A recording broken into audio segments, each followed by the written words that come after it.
Hello everybody and welcome back to my channel. In today's video, I'm going to show you the setup of my 2021 bullet journal collections.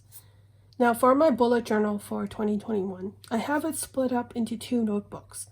This is volume 1, which is the collections, and this is volume 2, which is what I call my main bullet journal. So together they make up my bullet journal. So I did split it into two because this collections bullet journal is where I put all of the annual lists and trackers and spreads that I have for the entire year. And I put it into a little small thinner insert. Whereas my main bullet journal is where I do the bulk of my planning, and it's in a much thicker notebook here. It's got my monthlies and dailies. I have done a setup of my main bullet journal in my last video, and if you want to watch that, I will link it up in the cards below. I spent most of my weekend trying to finish this up so that I could show you, and also I wanted to start using it as well. The insert itself is in the B6 size. I got it from Paper Penguin Co. and it's one of her Tomoe River inserts. So this does have a custom 4mm dot grid, and it's got 80 pages because I took one of her inserts and I split it into two. So the normal insert has 160 pages. I did not decorate this, even though I did decorate this bullet journal, just because I'm going to have this for the entire year and I haven't decided if I want to decorate it at all. I would just rather keep it plain. Now for the tools that I use to make this, first off we start off with this writing board or pencil board. If you look here, you can see that there is a guide. First of all, there are these dot grids here. And then there are these numbers all around the corners of this pencil board. So what I use this for is like a ruler or a guide. So here, this little pencil board is shorter than this, but at least I can tell that right now there are 41 here plus 2, I think. So there's something like 43 squares going down and then something like 30 going across. So this is really useful, even though it's not the exact same height. The next thing that I used for all of the outlines here and the fonts here in black is this fountain pen. This is the Platinum Carbon Desk Pen, and it has an extra fine nib. So I like this a lot, mainly because it has the Platinum Carbon Black ink in here. I like this more than what I used last year, which is the fine liner. This is the Sakura Pigma Micron fine liner. I like this more over the fine liner for one main reason, and that is because if I use this to draw something and I erase over it with an eraser, because sometimes I will use pencil first and then outline it and then erase the pencil. If I use a pencil over this, the ink will fade. Whereas if I use this ink, it does not fade, or doesn't fade as much. So I prefer this a lot, and it's actually much easier for me to write with than it is this fine liner. I mention all this because the downside to using the ink in here is that it is rather shiny. There's like a glare to it. It's not like matte. So if I am flipping through this notebook and I guess my lighting isn't that great, it will kind of reflect all of the light and it's hard to read what it says on the page. The other things that I use for the color here are these two Crayola Super Tips. So one is kind of like a pale blue and one is a beige. And this is a Zebra Mild Liner, which is in the color gray. So I did pick a kind of rather futuristic font, or like a robotic font, I would guess.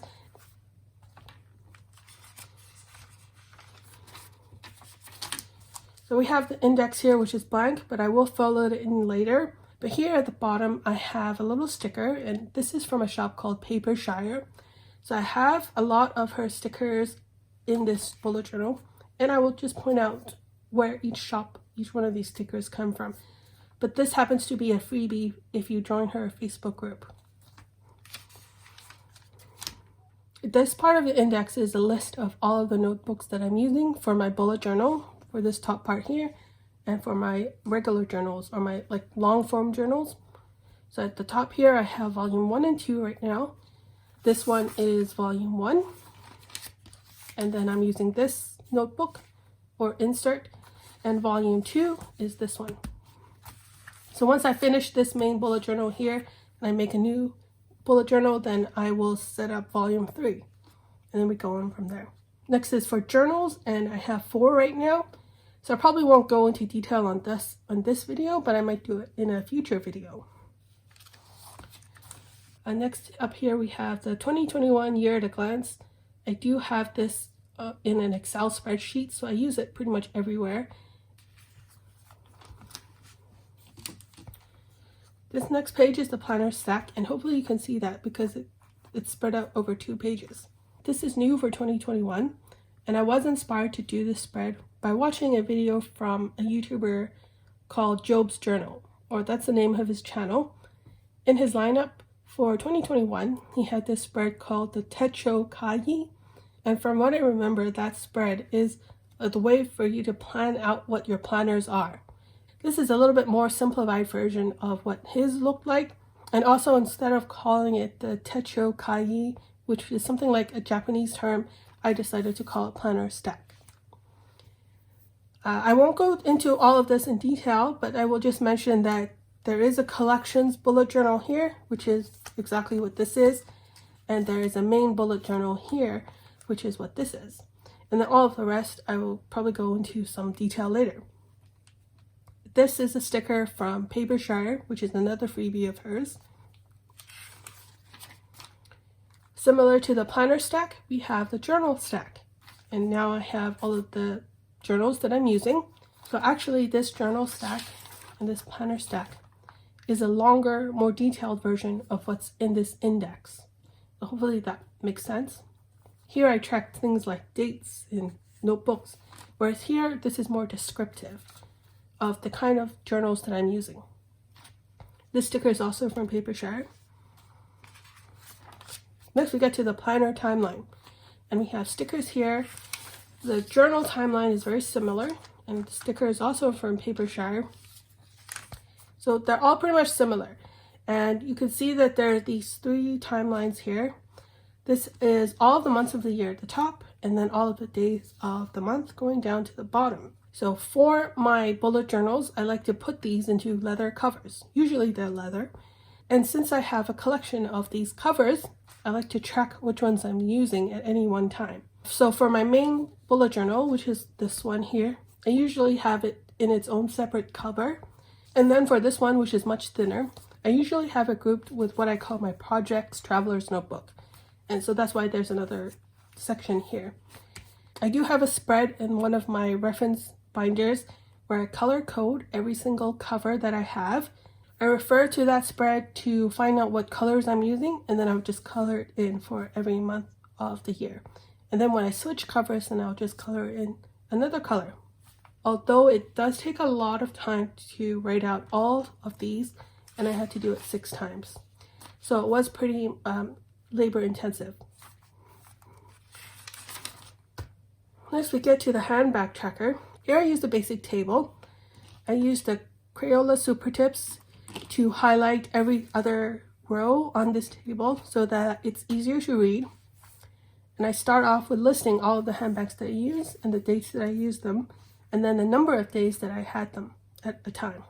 So I like to keep track of that because I do have a couple of handbags that I like to go in between, and I like to make sure that I'm trying to use as much of those handbags that I have. On this side, it is blank with a sticker from Papershire again. And I did put a sticky note here because at the end of the year, what I would do is I would go back and look through this table, and I will document a number of statistics on this side.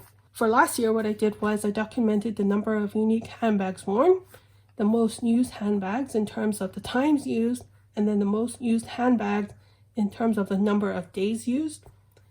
Then I will also track the most used color of handbags. So this is just a little fun statistics spread here. Since I track my handbags, I also track my wallets. This uses the same table as my handbag tracker. I did make this a little bit different because I did not extend this table all the way down to the end of the page. And that's because I know that I don't switch my wallets that often. In fact, I probably won't switch it 4 times at all, just because I'm pretty lazy and I don't want to switch out my wallets.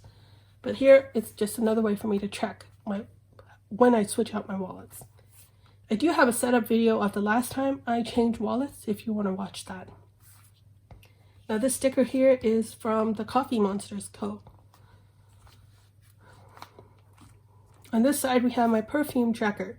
So here I have a list of all the full bottles of perfume or body sprays that I use. So what I've been doing for the past couple of years is just tracking every time I use one of these perfumes, and then I just track it by month. So here we have January to December, and it's in really small font for some reason. And then every time I wear it, then I will just make a mark, and then I will tally all of those marks at the end of each month and then total for each perfume. I have been doing this for a while, and I like seeing that because I do use it so infrequently.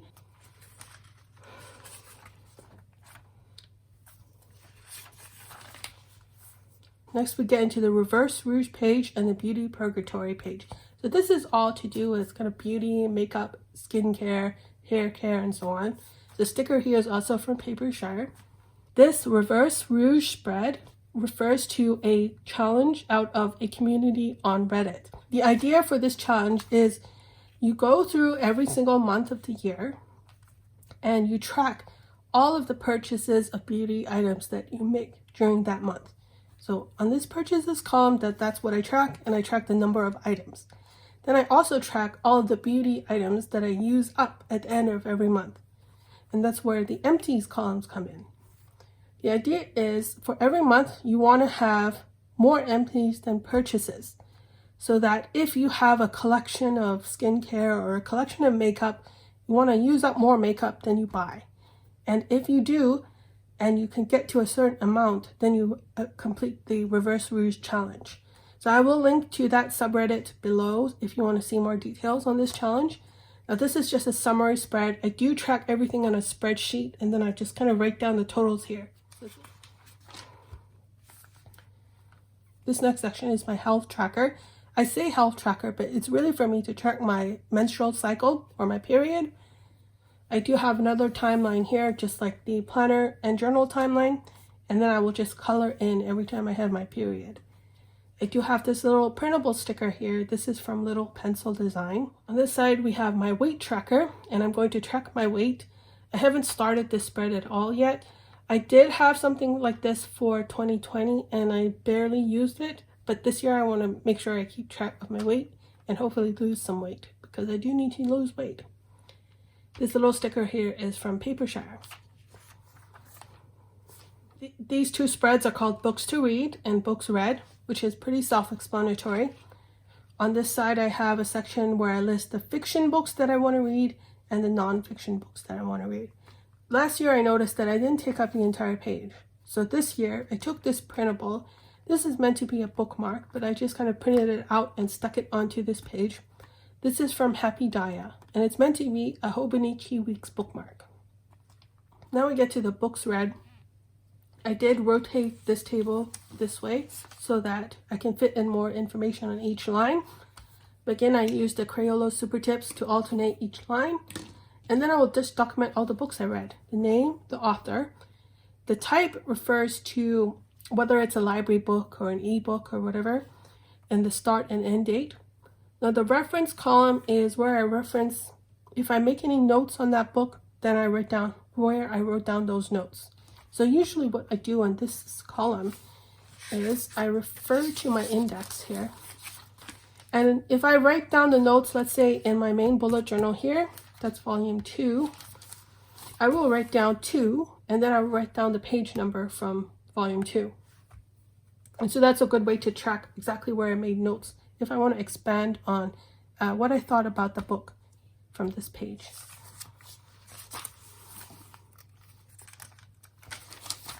This page is just movies to watch and movies watched. On this side, I do have a little template here where I'll write down for every movie that I watch. I will document the name, the date that I watched it, and then I'll give it a rating out of 5 stars.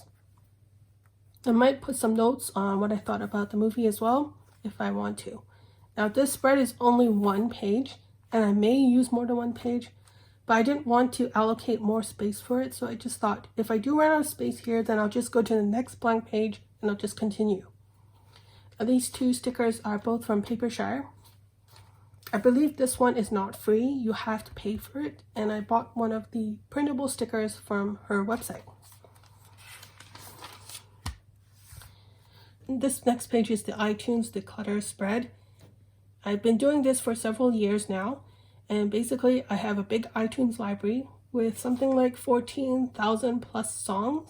And I want to reduce the number of songs in my library that I don't listen to anymore. So I will do a declutter on a regular basis, and I'll just track the declutter here.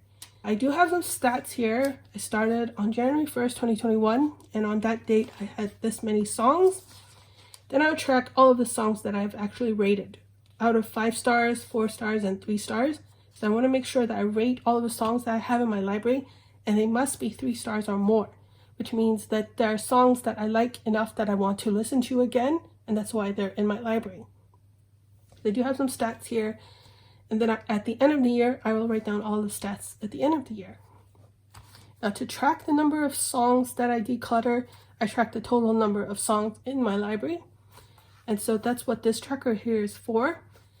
I have filled it out already. So at the week ending week 0, which is January 1st, I had this many songs.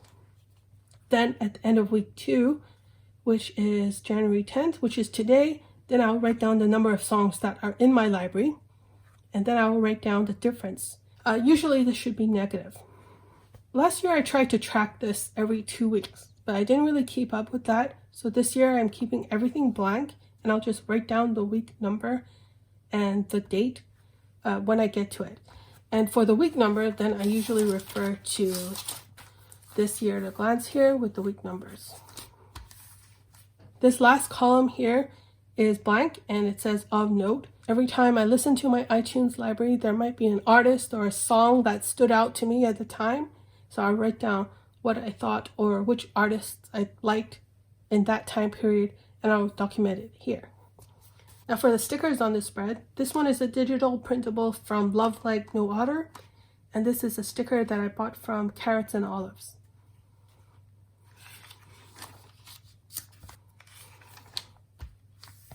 On this next page here, we have the crowdfunding page, and this is where I track all of the different campaigns that I contribute to, whether it's from Kickstarter or Indiegogo.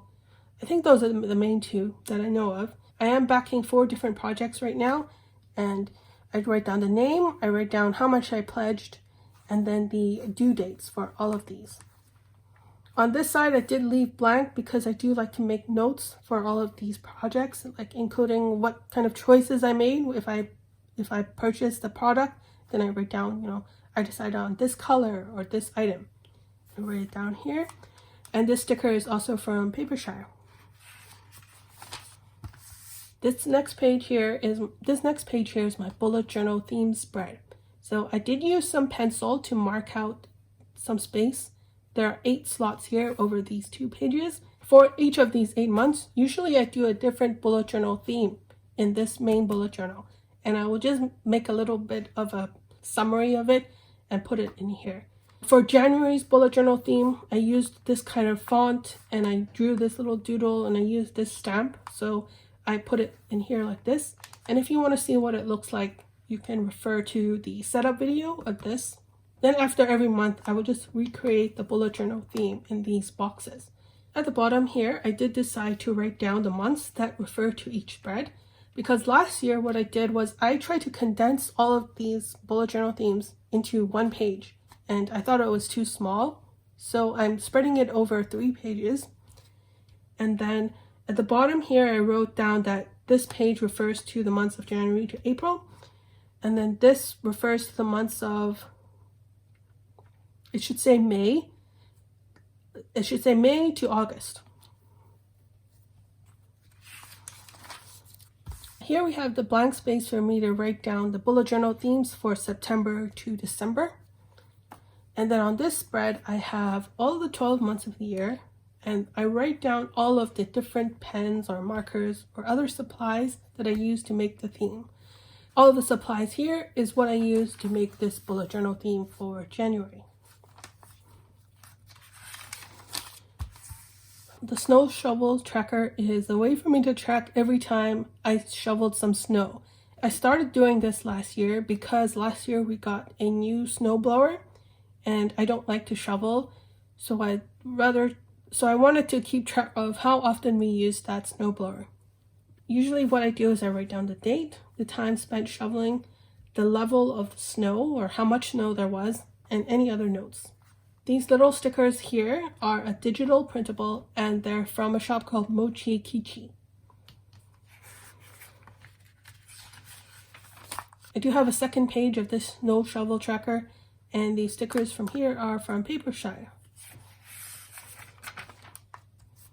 I like to print out a little mini calendar of each month and I stick it in my journal. I've made a video listing out a lot of these shops where they have free calendar printables for every month, which you can go and download and use them in your own journals. When I did that video, that was from last year, and then I've noticed that they haven't done any calendars for the next year, which is 2021, which is unfortunate. So I didn't list every single shop that I had in that video in here. I did add some more new shops that I saw that offer calendar freebies.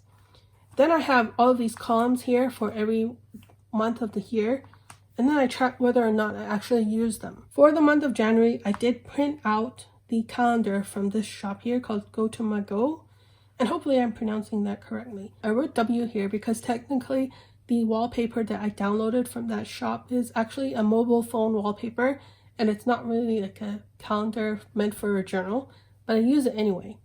Usually I will use calendars from at least 2 of these shops per month. So then I can just kind of track which ones I've used, so I can kind of rotate between all of the shops. You'll see this thread here, and that's because we're at the middle of the notebook. And I forgot to mention that I did sew this notebook using some dental floss instead of using staples. So this next page here is the collection ideas, and if I have any ideas of new collections that I want to use for next year or 2022, then I will write them down here and then see if I can implement them for the next year. This is the last spread in this bullet journal collections, and this is called the year-end stickers. Usually when I buy from stationery shops or sticker shops, they will come with packaging that looks really nice that I want a place to store them. Last year I made this spread and I stuck in all of those stickers or stamps that I got from all of that packaging. So I can show you what it looks like from last year. So this is my last year's collections bullet journal, and I had this same year-end stickers spread. It does spread out over I think 4 pages now, and then every time I get something from a shop, then I will just kind of put it in here. This is page 2. I did make 2 pages, and then if I need more, then I'll make more. That's my bullet journal collections notebook. I do have some in here that I haven't seen anywhere else, and I'm not sure if that's just me liking to keep track of the most random things whatsoever. But that's what I keep track of. Hopefully you enjoyed watching it. Thank you very much for watching, and I'll see you in my next video. Bye.